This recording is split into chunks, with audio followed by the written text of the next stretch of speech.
السلام علیکم ورحمۃ اللہ وبرکاتہ۔ آج ہم لوگ نماز کے بارے میں جانیں گے۔ کس کی نماز؟ عورتوں کی نماز کے بارے میں جانیں گے۔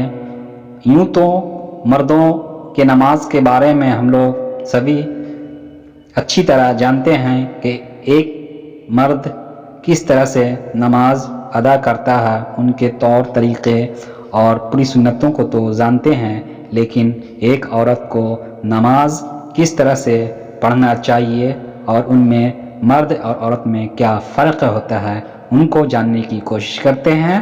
تو آئیے جانتے ہیں عورتوں کی نماز میں خاص فرق کیا ہے۔ نمبر 1، عورت تکبیر تحریمہ کہتے وقت دونوں ہاتھوں کو کندھوں تک اٹھائے، لیکن ہاتھوں کو دوپٹے سے باہر نہ نکالے۔ نمبر 2، سینے پر ہاتھ باندھے اور داہنے ہاتھ کی ہتھیلی بائیں ہاتھ کی ہتھیلی کی پشت پر رکھتے، مردوں کی طرح چھنگلیاں اور انگوٹھے سے گٹے کو نہ پکڑے۔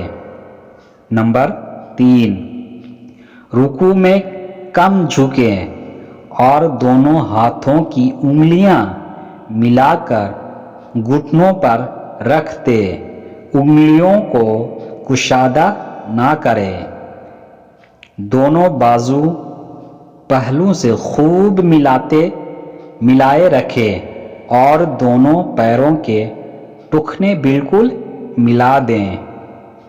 نمبر 4، سجدہ میں پیر کھڑا نہ کرے بلکہ داہنی طرف کو نکال دے اور خوب سمیٹ کر اور دب کر سجدہ کرے کہ پیٹ کو رانوں سے اور بازو دونوں پہلو سے ملا دے اور کہنیوں کو زمین پر رکھ دے۔ قعدہ یعنی تحیات میں، قعدہ میں بائیں طرف بیٹھے اور دونوں پاؤں داہنی طرف نکال دے اور رانوں پر دونوں ہاتھوں کو رکھ دے اور ہاتھوں کی انگلیاں خوب ملا کر رکھے۔